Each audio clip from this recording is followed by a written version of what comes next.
Good morning. Welcome to the Community Calendar. I'm Jazzy, and today my guest is Dr. Vivian Johnson, PharmD, Senior Vice President in Clinical Services with Parkland Health and Hospital Systems. Thank you so much for joining me today.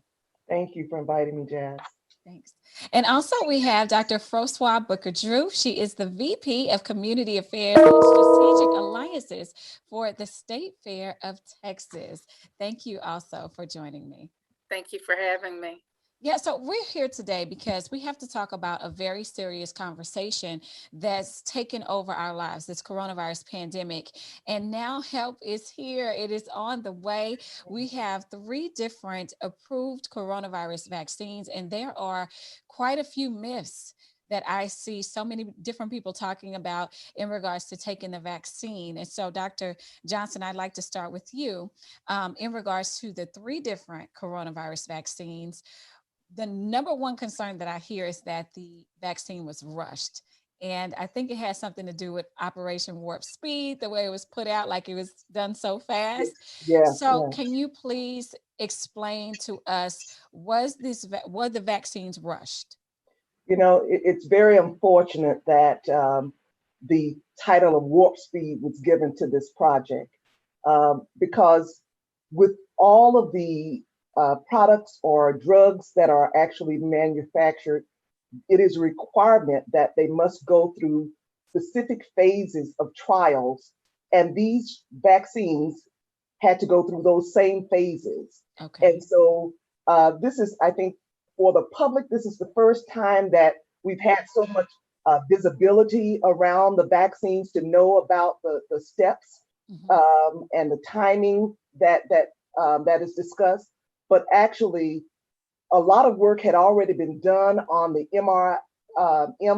mRNAs type vaccines before, that they would, we could actually use that process to actually prepare the vaccines now. And so, but these vaccines went through the same 3 phases that are required for all clinical trials. Okay. So it may appear that it was rushed. It's just that we didn't have a lot of downtime with waiting until various phases. Many of the phases were started in sequence or in simultaneously while another one was being completed. So I would not say that. Definitely, we did not take any shortcuts. I would say that. Okay, so it's not as though they started from the absolute beginning. Correct. To now, they already had this technology in place and they were working on it, and they just really started to focus on it once the pandemic hit. Yes. Okay, because that's the number one question that I see in regards to this vaccine. Now, there's 3 different ones that are out there. There's the Pfizer, there's Johnson and Johnson, and now in Moderna. Yes. And is one better than the other? Because some people are trying to choose which vaccine they can take. We are hearing that quite a bit. I was just on a call last night where someone was saying that people are saying, I need to take Pfizer. I need, over the others. But actually, Pfizer and Moderna, they are made exactly the same way with this messenger RNA. That's the way that those 2 vaccines were prepared. They have the same side effects. So they're basically equal in that their ability to actually prevent deaths, also their effectiveness is about the same, 94 to 95%. Now, the Johnson and Johnson product, it is different in that, yes, it is made differently. Okay. However, and the doses is different. You're only giving 1 dose of that vaccine compared to the others that are 2 doses. But the end point is that we want to make sure that we have a vaccine that would prevent severe illnesses and death. Right. And that's what these 3 vaccines will do. There's been questions about, okay, well, will it prevent me from getting? Will I still get the virus even if I have the vaccine? You may still be a carrier of the virus. That is not what these vaccines were studied for. They were really studied just to see if it would prevent you from getting severely ill or experiencing death with these. But so right now, I would say if you're offered any vaccine, take the one that is offered to you. Okay, Okay. don't pick and choose. Yeah, because that is, I even hear my father saying that, well, I just want to get the Johnson and Johnson or just the one shot. I don't want to come back twice. And, so there are lots of people who are trying to pick which one that they get, and certain ones have certain effectiveness. And so, Dr. Francois, I want to bring you into the conversation because you are a community leader and you are very active in the community. And why would you encourage people to get the coronavirus vaccine? I got the Moderna shot.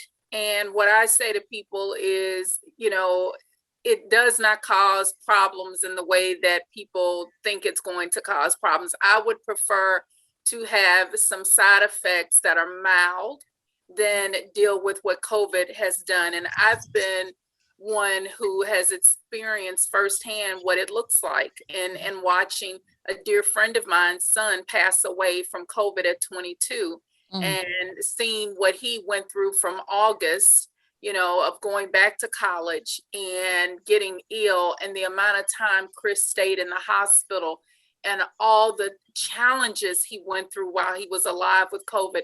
And then once Chris got released, he came home and started having complications and died at 22 years old in December. And so I've known Chris since he was a toddler. So to watch the pain that his mother and sisters have gone through, for me, I was one of those individuals who was, gonna wait initially. And I was like, well, I'm gonna see what it does for everybody else.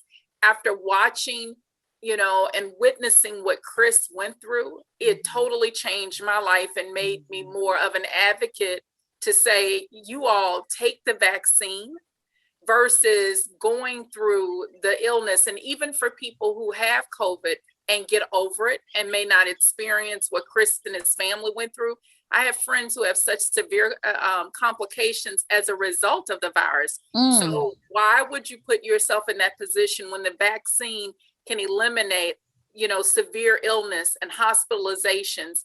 I just think it's common sense for us to make sure that we are not only protecting ourselves, but all the people that we love. Right. And Dr. Johnson, you have also had a personal experience as well with the coronavirus vaccine. Is that correct? I'm sorry, with the coronavirus. I had an uncle who actually passed from the virus, and it was very unexpected. So it really hit our family really hard. And just working in the hospital and just seeing what the types of patients that come in and what happens. You may come in thinking you're okay, but some of those patients did not make it. And so, as Dr. Drew has stated, to say that, when you look at the side effects from the vaccine compared to what the COVID virus could potentially do, and we really don't know how it will impact us. It really, you really have to say it's okay to have to experience pain at the injection site, or headaches, or chills for a couple of days, in order to say that, I know I'm not going to die from having the virus. Okay. Yeah, and my sister, she just got fully vaccinated, and she told me about those symptoms as well, as far as having a headache and some chills and pain at the injection site. But I believe she's about 3 or 4 days out, so she's fine. And so it is something that you probably should let someone know, hey, this is a possibility that this could happen to you. Be aware of this. But at the same time, do you want to get the coronavirus and possibly have way worse symptoms? And, that's something that you have to determine. And, some people that I see online as well is that, they're saying, oh, we're guinea pigs you're guinea pigs by taking this, and a year you're going to turn into a zombie, or you're going to have all these different problems. And what do you say to those people who are adamant that it's not enough research and it's not enough time and that something's going to happen later. I just, again, I've heard that, but again, because there's been a lot of discussion about these vaccines, we fail to realize that all medications go through this same process. Mm-hmm. And even when it becomes available on the market for us to use, Mm-hmm. the studies have actually provided these are the expected side effects from it. But after a product becomes available, there's the potential that we may learn something new about it. Okay. So with any drug, there's a possibility that something else may be found. But it is more common that because of the large number of people that have been that were participated in this trial with the vaccine, that we've learned a lot about how this product will affect us short term. But they're correct in that we haven't been using it for a long period of time. And so we will continue to monitor to see whether or not anything new comes out of it. But it's just, we're seeing it just like any other vaccine. Mm-hmm. We're seeing the same types of side effects that usually occur. We have the flu vaccine. So right now, we're not anticipating that we're going to see any new side effects with this. And the I studies. will say that I am actually excited that these vaccines are out, because I have not gotten a chance to see my grandmother in a long time, especially not up close or without a mask. And this past weekend, we were able to go to San Antonio and visit and hug, because she's fully vaccinated. And I'm like, shout out to the vaccines out there. I got a coronavirus test. I'm cleared. And we just had so much good time. She got the fellowship. She got to see her granddaughter she hadn't seen. And I am... I'm just going to say I'm for the vaccine. I think a lot of people in my family have taken it, and it's just, to me, a pathway to normalcy. And so people need to just figure out for themselves. I'm not going to tell you don't get the vaccine or do get the vaccine, but I do want you to get your research and see how it can affect your life. As you see, I'm seeing more and more people as time comes by that was like, I'm not getting it. And they signed up and they got it, right? My other sister, Kim, is like, no. And she just got her first shot. So I see more and more people are coming around as they see that you can see your people, your elderly people that you haven't been able to see. You can fellowship and see your family. And my mom has gotten the vaccine. She's fine. She got it a long time ago and she is fine. She hasn't turned into a zombie or anything. So I really do think that people are starting to see that and they're changing their minds and they're signing up for the vaccine. I think that's great. So if they want to sign up, is it difficult, especially for people who are not savvy when it comes to the internet? Well, one of the things that I'm telling people, it's not difficult to sign up, but let's say you have a technology issue. There are organizations like TR Hoover that's in South Dallas where you can actually go and they are helping people fill out the forms if they don't have computers at home or they don't have internet access. You can do it on your phone, but let's say your phone doesn't allow that. Again, go to TR Hoover in South Dallas, and there are a number of other places that are allowing people to come in and sign up for it. So I think what you're seeing is the community is trying to make sure that it's accessible and that people can get access to it. So even if it's not going through Parkland and your provider, your medical provider, CVS is offering the vaccine. So there are all these different options that people have to be able to get access. And I've heard of people even going out of town to other cities to be able to get it. So, for me, I'm excited because we are really trying to make sure that people know that these resources are available. And so thank you, Jazze, for even, having this conversation, because I don't think people realize it's not that hard to be able to get the vaccine.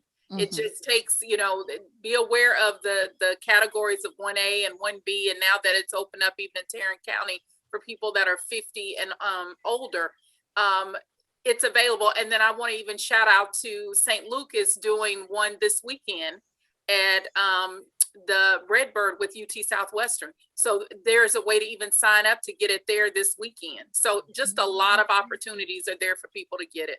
Mm-hmm. You want to add to that, Dr. Johnson? No, I agree. I mean, that has been discussed about the public not having access to computers and having difficulty with actually enrolling.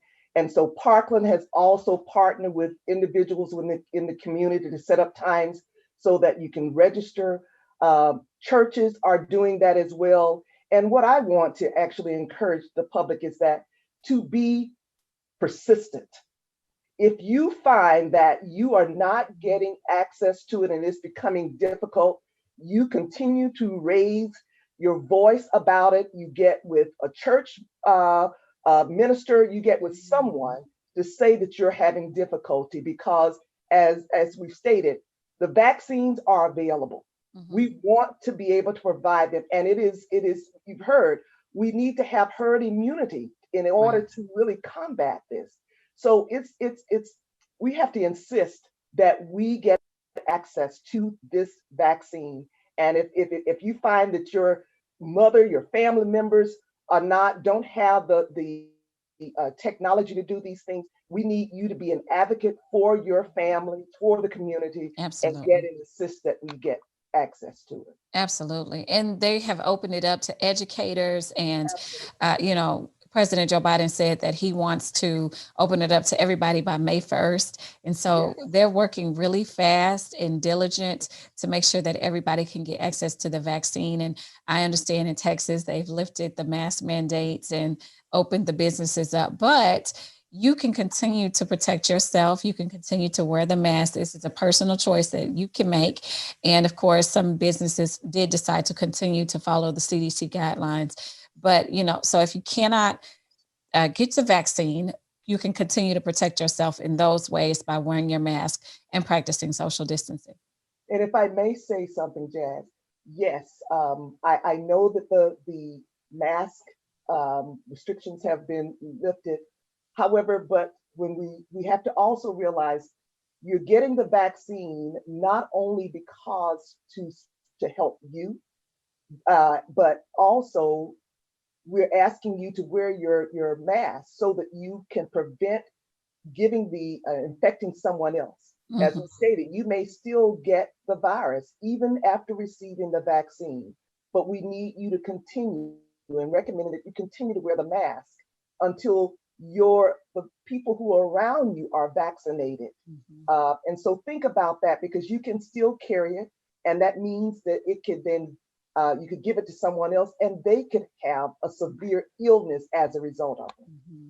Absolutely. And that's another great point that you bring up is I hear people saying, well, why do you get the vaccine and you still got to wear a mask and you can still get it. So what's the point in getting the vaccine? Well, I see it differently, because if you get the vaccine, number one, you're not going to die, or, it's at least guaranteeing you from not dying from it or getting severe illness, which if no one was dying from the coronavirus, this wouldn't be a pandemic. It'd just be like, oh, well, go take a few days off and feel better. It'd be like a common cold that no one really cares about. So if we can get it to that point, we can get ourselves back on. And before I let you guys go, I want to talk about the children, because there's no vaccine for the kids.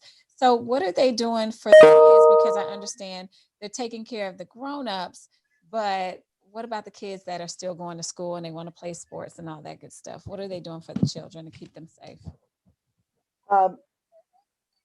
I'm happy to say that now Moderna is going to start studying the vaccine in children from 6 months on up.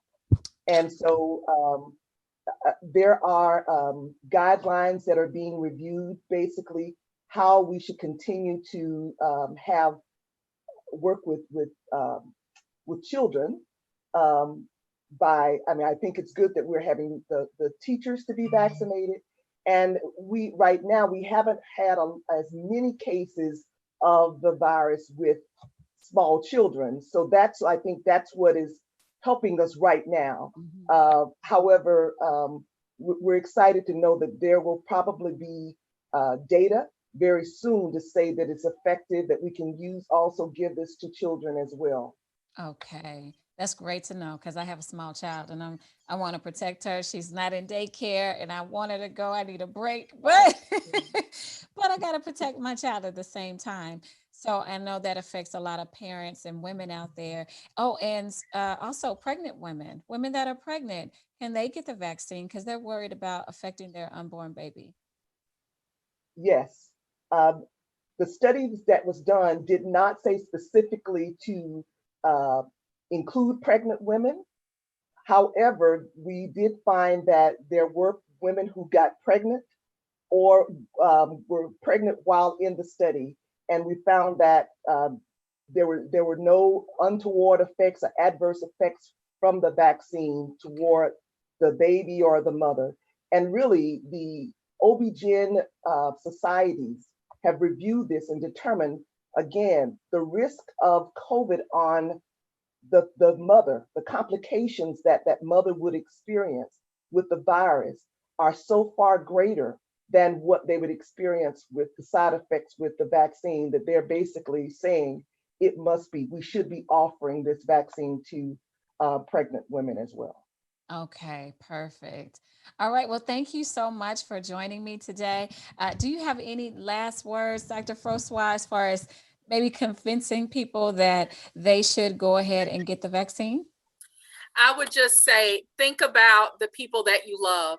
You want to make sure that you are there for them and that they can enjoy you.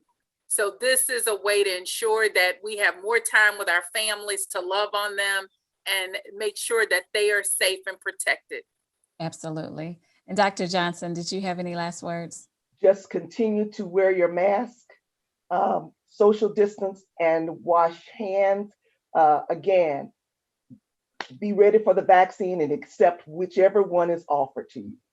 All right. Thank you again so much for joining me today. This is wonderful information. I'm sure we're going to have you back because this isn't going anywhere and we can cover some more topics as far as the rollout and it getting to more and more people. So thank you again for joining me Thank today. you, Thank Jazz. Thank you so you. much. Bye bye.